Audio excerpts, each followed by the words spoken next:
Bonjour Leslie, Bonjour. est-ce que tu peux te présenter?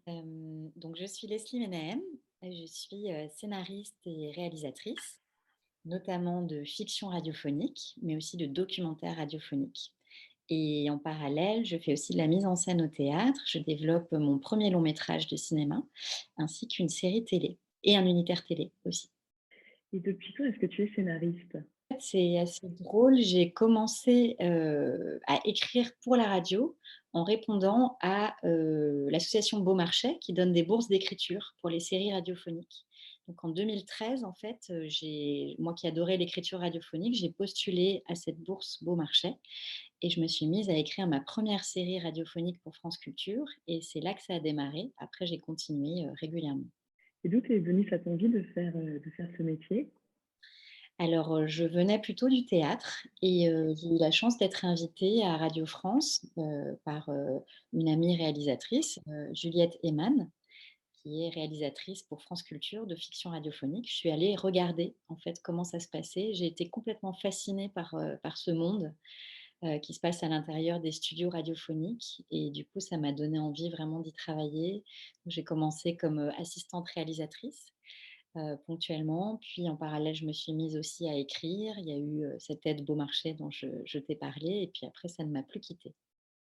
Petite question un peu plus insolite, est-ce que tu peux nous dire quel est ton livre de chevet préféré? Ton livre du moment? Alors mon livre du moment, en fait, il y en a 2. Il y a, Les Autonautes de la Cosmoroute de Julio Cortázar et Carole Dunlop, qui est le livre que j'adapte pour le cinéma, pour mon long métrage. Donc il ne me quitte jamais et je le regarde souvent avant de m'endormir et sinon je me suis replongée aussi dans Peter Pan de James Matthew Barrie. J'adore ce bouquin et je pense que, bah, il nous permet de ne jamais trop quitter l'enfance et qu'il faut garder un peu l'enfance en soi, quand on écrit. 2 livres très différents. Tu vas animer donc au sein des mots l'atelier La fiction radiophonique. Est-ce que tu peux nous en dire un peu plus sur, cette thématique? Pourquoi est-ce que tu l'as choisie? Je vais donner cet atelier, de création de fiction radiophonique, parce que c'est, un genre que j'adore dans l'écriture. Moi, il me fascine particulièrement parce qu'il me permet en fait, ce qui est super avec le son, c'est qu'on peut à la fois être littéraire, c'est-à-dire qu'on peut se permettre d'écrire des monologues, d'écrire des choses assez littéraires comme, dans les romans, comme dans les pièces de théâtre, tout en ayant quelque chose qui avance, qui est de l'ordre du cinéma et du coup, pour moi, c'est un genre qui permet un peu de tout faire et qui ouvre vraiment l'imaginaire grâce au son. C'est du cinéma pour les oreilles et voilà, pour moi, c'est un genre qui est très libre et donc j'ai envie de le partager parce que je trouve que c'est super et que ça ouvre plein de voies pour l'écriture. Comment va se présenter donc cet atelier? Alors cet atelier, il va se dérouler du coup sur 5 séances. On aura d'abord une première séance où on sera, tous ensemble, donc une dizaine de participants, où on commencera par 3 heures d'introduction. Donc on écoutera des exemples de fiction radiophonique dans différents genres, des séries, des unitaires, des choses plutôt comédie, des choses plutôt drame, enfin voilà, tous les genres qui peuvent exister. On va se parler aussi du panorama de ce qui existe en fiction radiophonique aujourd'hui, de où aussi on peut, imaginer les diffuser, différentes plateformes de podcast et aussi bien sûr, Radio Nationale.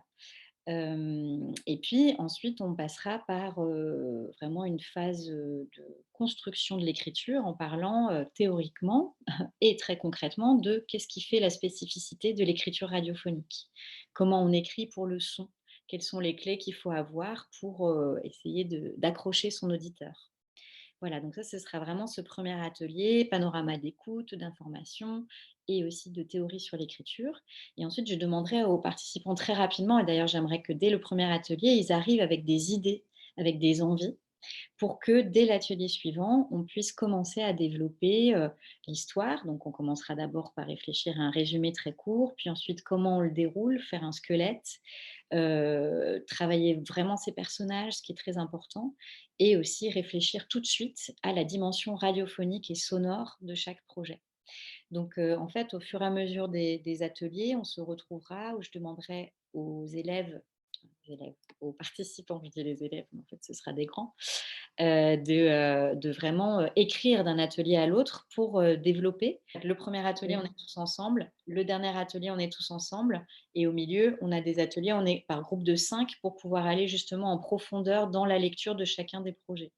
Et donc l'idée à la fin de cet atelier, c'est vraiment de repartir avec un projet concret de fiction radiophonique, de savoir à qui on peut essayer de l'adresser et voilà, d'avoir dessiné clairement son histoire. Si c'est pas tous les dialogues en détail, déjà au moins d'avoir vraiment une trame très détaillée avec des personnages très détaillés. Merci beaucoup, c'est très clair, les filles. Donc tes participants, si j'ai bien compris, auront des exercices d'une semaine à l'autre.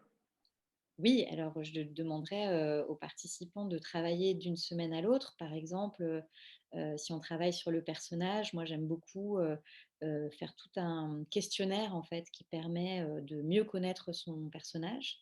Donc du coup, je pourrais demander de travailler autour du personnage. Je pourrais demander aussi avec les clés d'écriture de comment on écrit un pitch, comment on peut attraper le diffuseur parce que c'est ça aussi, c'est chouette d'écrire, mais on a envie aussi que ce soit diffusé un jour. Donc essayer voilà, de créer des documents de travail pour le dossier qui permettront aussi d'essayer de vendre le projet. Donc voilà, travailler sur des résumés, travailler sur des personnages, travailler sur des situations, faire une liste de sons, faire une liste de musique, des choses très concrètes qui nous permettront d'avancer d'une séance à l'autre. Et l'autre chose que je demanderais qui est importante aussi, je pense, c'est pendant les séances qu'on puisse se lire aussi et travailler sur le projet des autres. Parce qu'en fait, souvent, le projet de l'autre nous permet d'avoir un vrai miroir sur notre travail et d'avancer énormément. Moi, j'ai toujours fonctionné comme ça par groupe. Et la vraie valeur ajoutée de faire un atelier comme ça, en fait, c'est d'être ensemble.